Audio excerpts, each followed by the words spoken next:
Hello everyone, स्वागत है आपका ड्रीम से टू एजुकेशन में। मैं वनीता, आपकी एजुकेटर, आपकी टीचर। तो आज हम मिलकर करेंगे जीन पियाजे का संज्ञानात्मक सिद्धांत यानी कि cognitive development theory of Jean पियाजे। ठीक है भैया, अभी तक आपने इसके बारे में जब हम ग्रोथ एंड डेवलपमेंट को करते हैं उसके बाद उसके प्रिंसिपल्स करते हैं तो अगली बारी आपकी पियाजे की थ्योरी की ही आती है।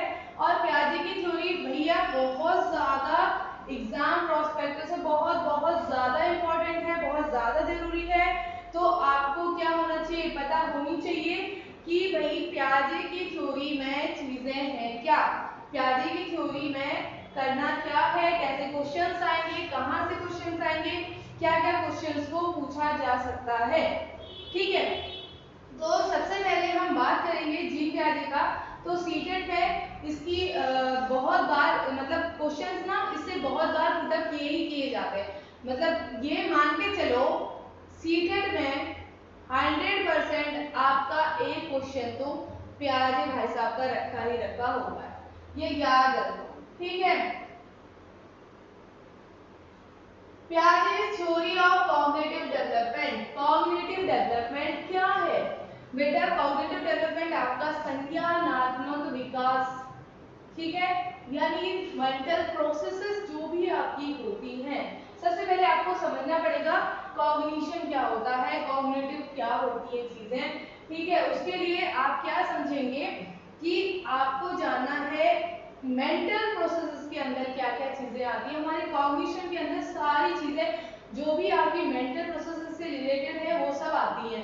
अब मेंटल प्रोसेस क्या है, बेहतर जैसे आपकी प्रॉब्लम सॉल्विंग हो गई, इमेजिनेशन पावर हो गई, लॉजिकल थिंकिंग हो गई, मेमोरी हो गई, रिटेंशन हो गई, ये सारा कुछ आपकी रिकॉल करना, सारी चीजें आपकी किसके अंदर आ जाती हैं, मेंटल प्रोसेसेस के अंदर। अब पियाजे ने ये बोला भाई कि जो भी हमारे कुछ बच्चा है ना वो जैसे डेवलप कर रहा है, तो वो कैसे डेवलप करता है, जो बच्चा है आपका वो डेवलप करता है सिर्फ और सिर्फ खुद से। मतलब वो अपने आप सारी चीजें कर रहा है और धीरे धीरे धीरे धीरे धीरे तक का उस लेवल तक पहुंच रहा है। मतलब ऐसा नहीं होता कि उसने ना सीधे सारी सोसाइटी को, पेरेंट्स को, सबको उसने साइड में कर दिया। उसने कहा कोई भी आपका इम्पोर्टेंट नहीं होता है, सिर्फ और सिर्फ जो बच्चा है वो अपने आप खुद ही सारी चीजें करता है और खुद ही सीखता है, ये उन्होंने कहा था। तो इसीलिए ना उनको क्रिटिसाइज भी किया गया था पियाजे को। और इसीलिए फिर अगली थ्योरी जो हम करेंगे ना वाइगोट्स्की की, तो वो आपके पियाजे ने ही पियाजे की थ्योरी को उसने क्रिटिसाइज करते हुए अपनी दूसरी थ्योरी दी थी। और फिर इन दोनों थ्योरीज में हम क्या करेंगे, डिफरेंस को भी समझेंगे, किसने किस चीज को क्या बोला है और वाइगोट्स्की ने उस चीज को क्या बोला है। ठीक है, तो यहाँ पर हम बात करेंगे पियाजे की थ्योरी के बारे में। Piaget's theory of cognitive development. Piaget was a Swiss psychologist. Piaget's theory tells us that the child is born with a mental or cognitive structure which develops and attains maximum growth around the age 14 or 15 years. देखो बेटा, मैंने आपको बताया था जैसे fried के बारे में, अभी हम फ्राइड की थ्योरी भी करेंगे बाद में। ठीक है, तो फ्राइड ने तो आपको ये बोल दिया जो बच्चे का पूरा विकास होता है, डेवलपमेंट होता है, वो 5 साल की उम्र तक का हो जाता है। ठीक है, अब ये बोल रहा है सीधे सीधे मैक्सिमम ग्रोथ अटेन कर जाता है आपका बच्चा 14 से 15, यानी कि जब बच्चा आपका 14 से 15 साल तक जाएगा वो मैक्सिमम मेच्योरिटी तक पहुंच जाएगा, अपनी मेच्योरिटी तक पहुंच जाएगा। तो वहां पर उसका ग्रोथ एंड डेवलपमेंट उस एज तक का पूरा हो जाता है। अब ये stages sensory motor, pre operational, concrete, Cornell. Birth से 2 इयर्स तक आपकी सेंसरी मोटर होती है, फिर 2 to 7 इयर्स आपकी प्री ऑपरेशन स्टेज होती है, फिर 7 to 12 आपकी कॉन्क्रीट ऑपरेशन स्टेज होती है, फिर फॉर्मल क्वेश्चन 12 इयर्स से आगे लिया हुआ है। ठीक है, इसके बाद हम बात करते हैं, ये देखो, ठीक है, इसके बाद हम बात करते हैं कि फोटोज के थ्रू आप थोड़ा सा आसान हो जाता है ना चीजों को समझना, अगर आप उसको देखेंगे तो आप काफी आसानी से उसे समझ पाएंगे। ठीक है, अब बात करते हैं सबसे पहली चीज, सेंसरी मोटर स्टेज, संवेदी ग्राहक अवस्था या फिर संवेदी पेशीय अवस्था। जो हिंदी मीडियम के बच्चे हैं इम्पोर्टेंट आपको हिंदी में भी चीजें हैं, मैंने नीचे दिया हुआ है पीडीएफ में, नीचे आपको हिंदी में भी सारी चीजें आपको मिल जाएंगी। तो डोंट वरी, आप बस प्याजे ने क्या कहा है चीजें, प्याजे ने क्या क्या कॉन्सेप्ट दिया है, उन सब चीजों को समझ जाइए, आपको सारा कुछ वहां पे मिल जाएगा। ठीक है, आपको पीडीएफ हिंदी इंग्लिश दोनों में ही प्रोवाइड हो जाएगी। इसमें ही मैंने नीचे इंग्लिश है और नीचे हिंदी में भी है। ठीक है, आपको टेंशन लेने की कोई भी जरूरत नहीं है। अब बात करते हैं सेंसरी मोटर स्टेज, जो कि हमने बात कर दी 0 से 2 इयर्स की आपकी होती है सेंसरी मोटर स्टेज। ठीक है, अब इसमें क्या होता है, ये वो स्टेज है जहां पर आपकी सेंसेस ही आपकी टीचर होती हैं, यानी कि जो बच्चों की सेंसेस हैं, ठीक है, सेंसेस मतलब इंद्रियां, जो इंद्रियां हैं वो ही उस बच्चे की टीचर होती हैं। मतलब बच्चा जो भी कुछ करता है, जो भी सारी चीजें करेगा, वो अपने सेंसेस के थ्रू करेगा। ठीक है, अब इसमें बात करें the compound word combine senses and motor skills. इसके अंदर दो चीजें आ रही हैं, एक आ रही है सेंसेस और दूसरी आ रही है मोटर स्किल्स, इससे मिलके आपका ये बना है। It is characterized by the reflex action of intelligent children. इसके अंदर सारी चीजें क्या हैं, रिफ्लेक्स, जो भी बच्चा रिफ्लेक्स एक्शन कर रहा है, उसके अलावा वो काम कर रहा है, वो सारी चीजें इसके अंदर आ जाती हैं। और दूसरी बात ये करता है, they use their own physical और motor skills to develop cognitive skills और मेक देयर ओन वर्ल्ड।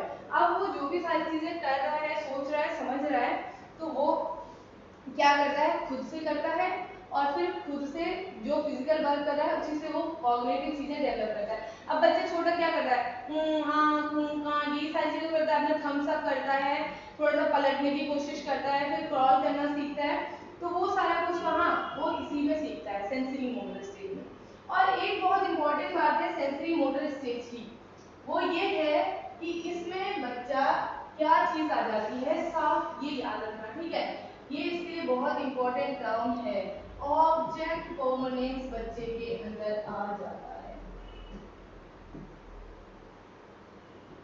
अब भाई ऑब्जेक्ट परमानेंस है क्या, ठीक है, ऑब्जेक्ट परमानेंस है क्या भाई, ऐसी क्या चीज है, इसको हिंदी में बोला जाता है वस्तु का स्थायित्व, जो बच्चों के अंदर आ जाता है। ठीक है, बच्चों के अंदर क्या आ जाता है, वस्तु का स्थायित्व। अब क्या होता है ना, वस्तु का स्थायित्व से क्या मतलब है, मतलब अगर बच्चे के सामने जो इंफेंसी की एज तक, मतलब 0 से 2 इयर्स तक का बच्चे में, ये प्याजे ने कहा था, ये आ जाता है 0 से 2 इयर्स तक का। अब बच्चे में क्या होता है, जैसे उसके सामने आए कोई चीज आपने रखी हुई है, ठीक है, उसको क्या लगने लग जाता है कि भैया ये तो मेरे सामने थी, ठीक है, ये तो मेरे सामने थी, अब आपने कोई चीज छुपा दी, ठीक है, उसका कोई टॉय था, आपने उसको पिलो विलो के पीछे छुपा दिया, कहीं पे भी छुपा दिया। अब भैया बच्चे को ये पता है वस्तु का स्थायित्व, तो पहले उसको यही चीजें पता होती ना कि कहाँ क्या है, उसको कोई दी दुनिया से मतलब नहीं हो। अब उसके अंदर स्थायित्व आ गया है, उसे पता है कि जो चीज मेरी आंखों से ओझल हो गई है, वो चीज अभी भी है, वो चीज कहीं गायब नहीं हुई है, बस उसे थोड़ा सा ढूंढने की जरूरत है। तो इसीलिए वो कुशन उशन हटा के अपने टॉय को क्या करता है, ढूंढने की कोशिश करने लग जाता है। समझ के इस बात को, क्या होता है आपका ऑब्जेक्ट परमानेंस, मतलब उसे पता है, उसके माइंड पे वो चीजें सेट हो गई हैं कि भाई वो चीज जो मेरी आंखों के सामने अभी नहीं है, वो वाकई में मौजूद है, मैं उसे ढूंढ लूंगी। ठीक, ये बात हो गई आपकी सेंसरी मोटर स्टेज है। अब दूसरी आती है प्री ऑपरेशन स्टेज, जो कि 2 to 7 इयर्स तक होती है। अब प्री ऑपरेशन स्टेज में क्या होता है भैया, प्राक संक्रियात्मक अवस्था, इसे हिंदी में बोला जाता है बच्चों प्राक संक्रियात्मक अवस्था। ठीक है, अब इसमें ना कुछ चीजें ऐसी होती हैं, जैसे बच्चे में सेंट्रलाइजेशन हो गया, रिवर्सिबिलिटी हो गया, लॉजिकल थिंकिंग हो गया, हाइपोथेटिकल थिंकिंग हो गया, डीसेंटरिंग हो गया। तो ये जो सारी चीजें हैं, ये चीजें अभी बच्चे में क्या होती हैं, एग्जैक्टली शुरू नहीं हुई होती है। ठीक है, बच्चा उनको आसानी से नहीं कर पाता है। अभी मैं डिटेल में इसको और बताती हूँ, पहले इसको देख लेते हैं, थोड़ा सा समझते हैं। This period happens before operation thought is developed. जब ऑपरेशन थॉट्स बच्चे के अंदर शुरू होना स्टार्ट हो जाते हैं, उससे पहले की स्टेज है। ठीक है,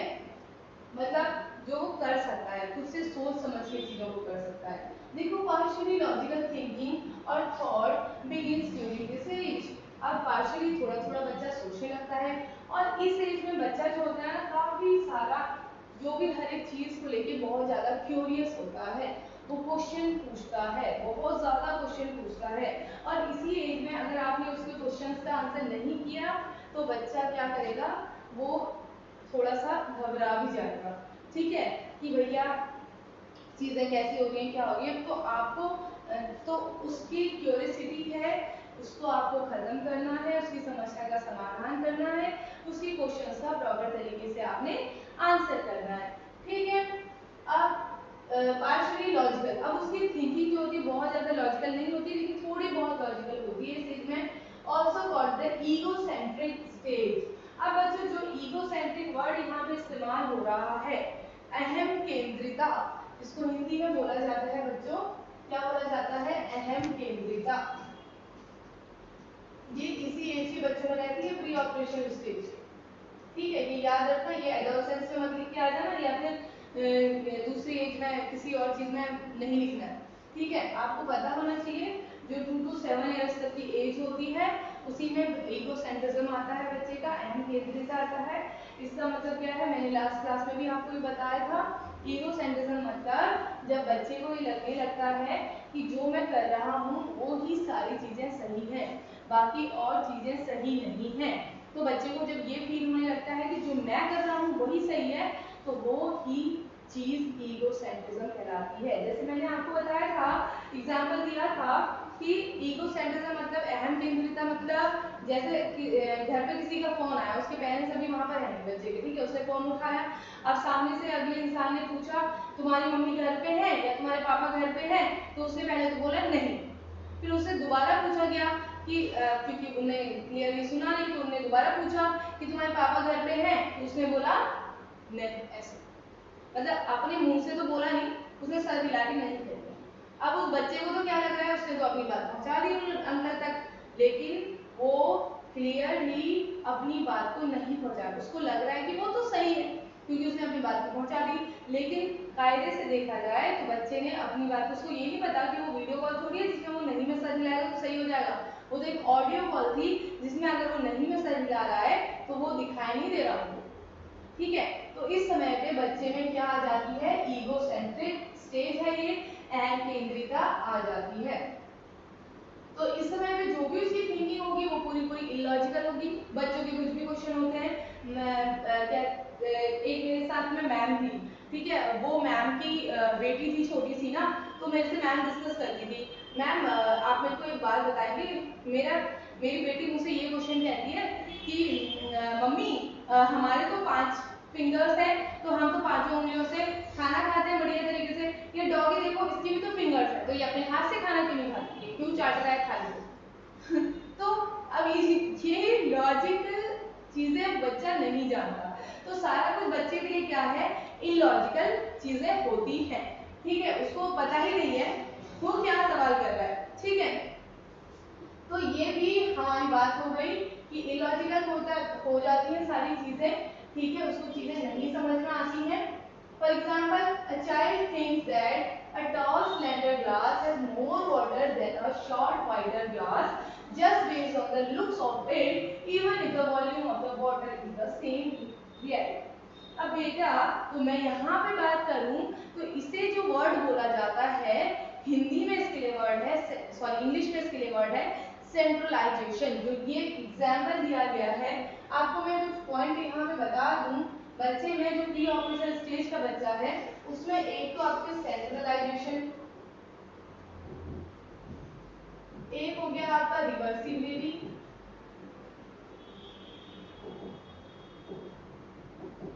ठीक है, और दूसरा हो गया आपका क्या, सेंट्रलाइजेशन, रिवर्सिबिलिटी, और इसके बाद अगला आ जाता है आपका डिसेंट्रिक, लॉजिकल थिंकिंग,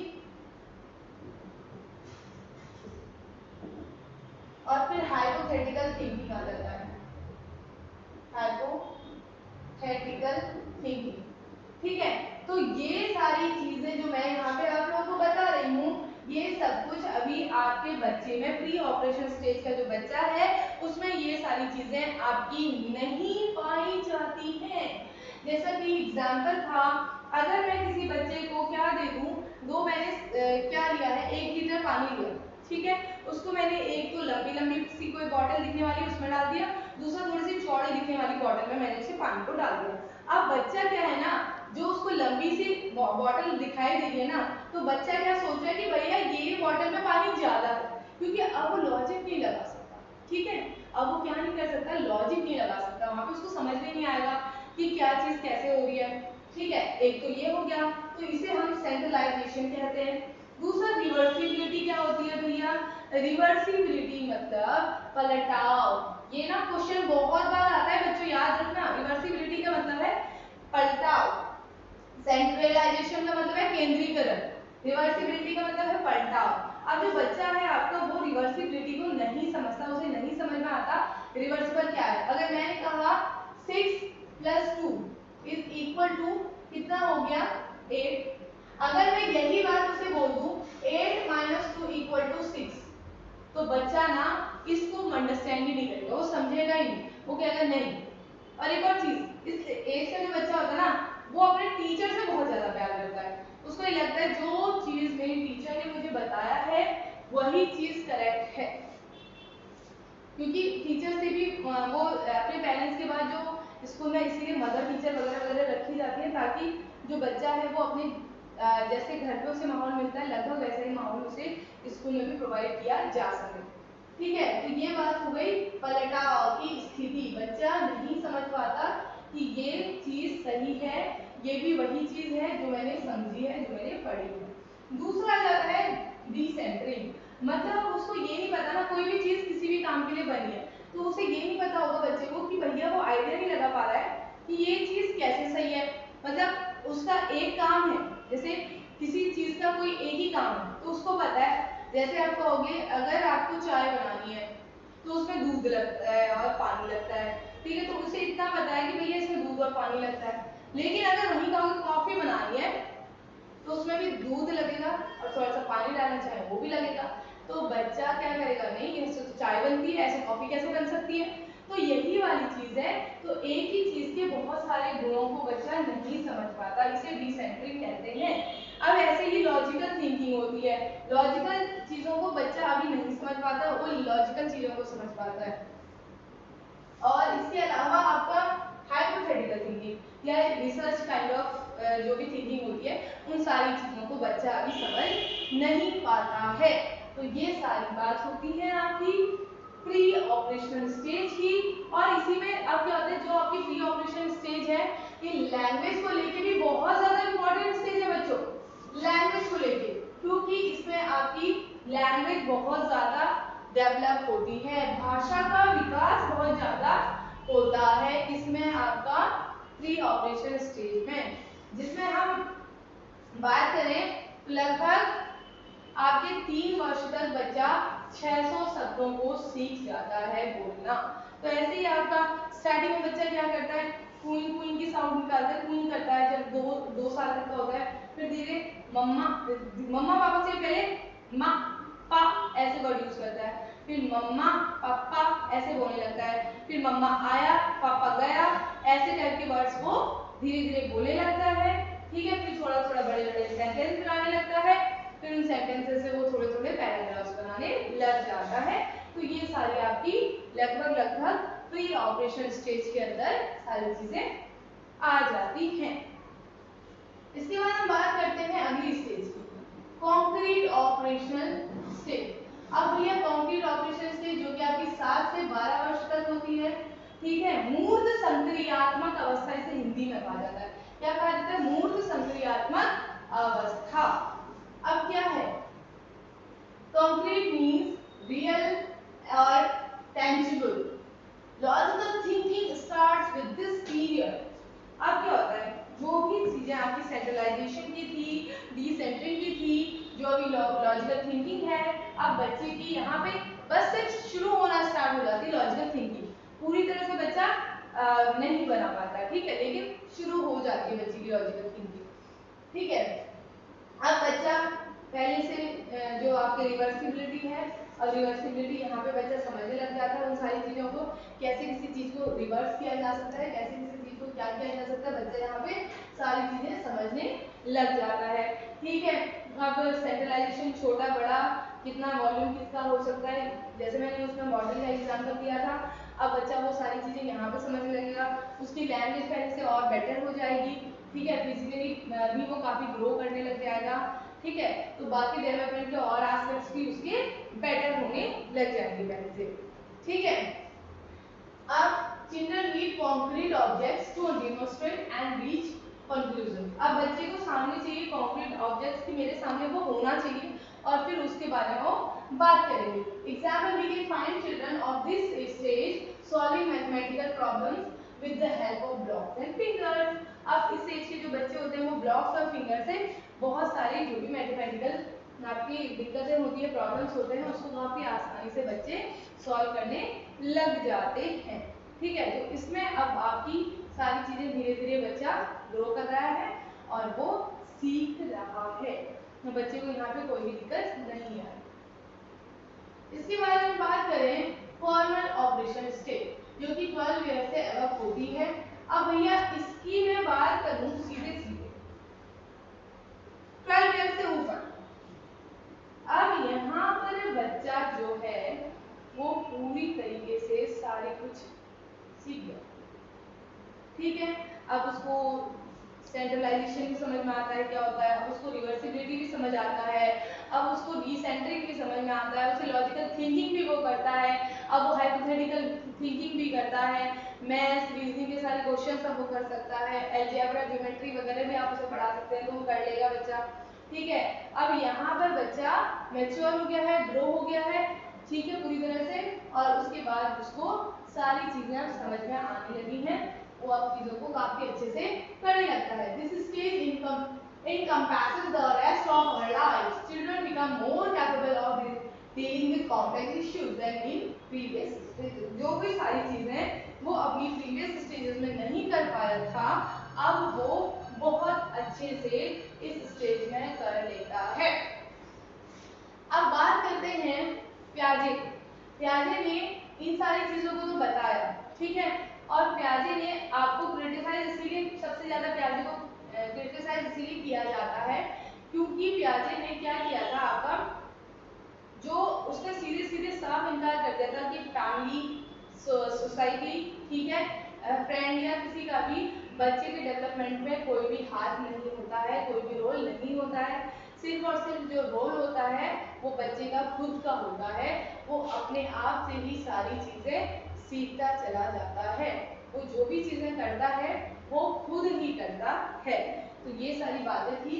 इसके बाद यहाँ पर मेरे पास कुछ आपके एमसीक्यूज हैं, ठीक है। According to Jean Piaget's theory of cognitive development, hypothetical deductive reasoning develops during, ये कब डेवलप होती है आप ही बताओ।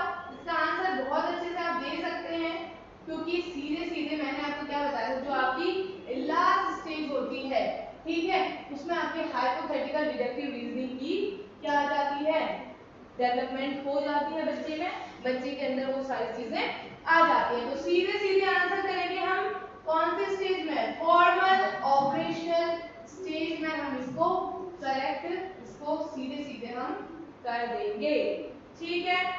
इसके बाद थोड़ा सा क्वेश्चन और लेते हैं, drawing simplification from Piaget's theory of cognitive development, a teacher of grade 6 to 8 in his classroom should, अब ड्राइंग सिंप्लीफिकेशन करना है Piaget की अपनी थ्योरी के अकॉर्डिंग, एक टीचर 6 से 8 साल की जो ग्रेड है, कक्षा है, उसमें क्या क्या करना चाहिए, discourage the use of logical arguments, बच्चे को डिस्करेज, सीधा वर्ड यहीं से आंसर आपका गलत बनने लग गया, ठीक है। दूसरा, present problems that require reasoning based solutions, अब बच्चा कौन सी क्लास में, याद रखो 6 से 8वीं क्लास है, 6 से 8वीं की क्लास, यानी कि अब बच्चा कौन सी स्टेज में पहुंच गया है, पहली स्टेज में नहीं है सेंसरी मोटर में, दूसरी स्टेज में भी बिल्कुल नहीं है, 6वीं से 8वीं का बच्चा कितने से कितने कौन सी वाली, तीसरी वाली स्टेज कंप्लीट में, ठीक है, तो अब बच्चे को तुम कॉन्क्रीट में बच्चे थोड़ी थोड़ी सी चीजें करना शुरू कर दे, लॉजिकल थोड़ा सा शुरू कर देता है। तो अब आप क्या करोगे, use only concrete materials to teach the concept, rely solely on the prescribed syllabus.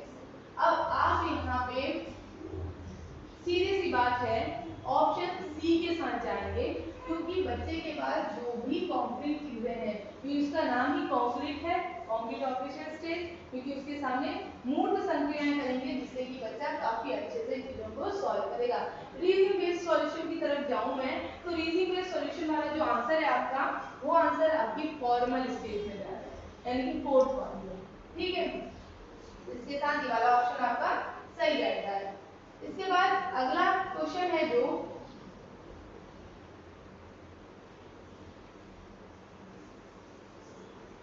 अच्छा, तो ये वाला जो क्वेश्चन है, ये वाला क्वेश्चन आपका जो है, इस क्वेश्चन को वैसे जनरली आपको पूछा जाना चाहिए था वाइगॉट्स्की के, ठीक है, तो मैंने अभी वाइगॉट्स्की कराया नहीं है आपको, लेकिन अगर मैं वाइगॉट्स्की कराऊंगी तो आपको उस समय ये क्वेश्चन जरूर आना चाहिए।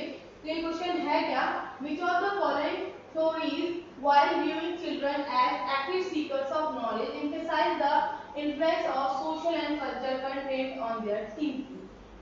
अब ये क्या कर रहा है, इनमें से कौन सी ऐसी थ्योरी है जो बात कर रही है कि बच्चे एक तो एक्टिव सीकर्स होते हैं नॉलेज के, ठीक है, लेकिन कहीं ना कहीं उनके ऊपर सोसाइटी और कल्चर का इफेक्ट पड़ता है। तो ये बात आपकी सीधे सीधे वाइगॉट्स्की ने कही थी। ठीक है, इसको मैं अगली वीडियो में आपको एक्सप्लेन करूंगी भैया वाइगॉट्स्की ने क्या क्या चीजें कही। ठीक है, अगले क्वेश्चन की तरफ बढ़ते हैं। Which of the following behaviors characterize the concrete operation stage as proposed by gene ख्याति? कौन सा ऐसा कैरेक्टर है जो बताता है जीन ख्याति के अकॉर्डिंग कौन सी वाली थ्योरी, कौन सी वाली स्टेज बतानी, कंक्रीट ऑपरेशन। ठीक है, तो पहला हाइपोथेटिकल डिडक्शन रीजनिंग, ये तो सीधे सीधे कट कर दो क्योंकि ये आपकी फोर्थ स्टेज में आती है। ठीक है, इसमें नहीं आएगी।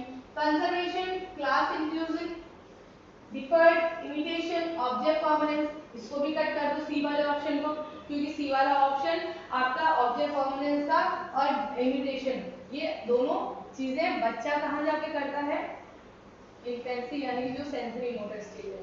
इसके बाद बात करते हैं make believe play irreversibility of thought. Conservation भी हम इसे कह सकते हैं, ठीक है, और क्लास इंक्लूजन भी हम कह सकते हैं, मेक बिलीव प्ले और इरिवर्सिबिलिटी ऑफ थॉट। तो इसके लिए जो अच्छा आंसर बन रहा है ना बेटा, वो ये वाला बन रहा है, make believe play irreversibility of thought. जो थॉट्स हैं उनकी इरिवर्सिबिलिटी भी होने लग जाती है और वो बिलीव करते हैं खेलने पे ज्यादातर। ठीक है, तो इसको हम यहाँ पे ले लेंगे इस आंसर को। अगले में चलते हैं। ये आपकी प्यारे की कॉग्निटिव डेवलपमेंट की स्टेजेस हैं और यहाँ पे कॉग्निटिव प्रोसेस आपकी जो होती हैं इनको हमने डिस्कस करना है। जो भी कॉग्निटिव प्रोसेस है आपकी स्कीमा, एसिमिलेशन, एकोमोडेशन और इक्विलिब्रियम, इनको हम डिस्कस करेंगे। ये आपके कुछ की कॉन्सेप्ट्स हैं, की वर्ड्स हैं जिनको हमने डिस्कस करना है और ये कॉन्सेप्ट हम अगली क्लास में डिस्कस करेंगे। तो आज के लिए सिर्फ इतना ही, बाकी जो की कॉन्सेप्ट हैं इनको हम डिस्कस करते हैं आने वाली हमारी दूसरी क्लास में। तो ठीक है बच्चों, तब तक के लिए ओके, टाटा, बाय बाय। ठीक है, मेरी वीडियो पे बने रहिए, देखते रहिए, मेरे साथ जुड़िए और मेरी वीडियोस को प्लीज लाइक करें, शेयर करें और सब्सक्राइब करें। Thank you so much.